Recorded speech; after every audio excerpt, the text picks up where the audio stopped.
ka badan 7 ayay halkani gubashadeedii laga joogaa dadku inta badan waxay isweydiinayaan su'aasha waxa sababay dabka idinku ka dawlad ahaan su'aasha jawaab ma haysan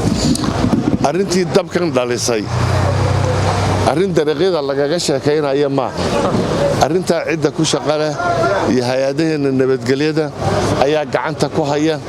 dareen iyo maxaan si ku tiri ku taan ah loogaga hadli kari maaye ujeedadeeda iyo rasmigeeda la gaadhaya waana la wada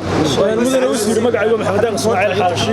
waxa jirtay inay jiraan iyagoo suuqyo kale khatar ugu jira dhibaatada soo gaadhay suuqeena waa heenay weyn maxaa qorshe u yaala dawladda aad ka tahay wasiirka arrimaha gudaha arrintan mar kasta oo ay dhibaato dhacdo ama mar kasta oo arrin dhacdo digniinna way u noqotaa cid ay arrintaasi ku dhacday taxadir iyo waayo aragnimona waa laga kororsadaa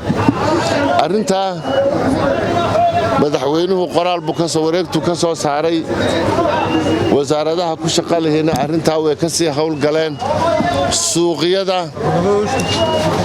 waa heenoo kale ah ee gubtay ee dhammaan gobollada iyo magaalooyinka dalka oo dhan waxaa la faray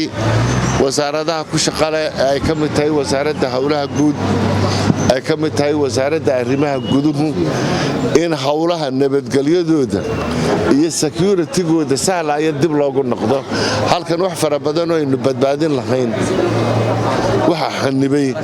qaabkii ay u yiileen ganacsigeenu u yiileen waa la garan karayay in suuqyadan la dalooliyo laakiin wax fara badan baa tixgelinteeda la yeelanayo marar fara badan oo talaabo la qaada waxa la oranayay dan yartii baa lagu ciyaaraya ragii nooca oran jiray miyay dan yartii wax ka badbaadiyeen maanta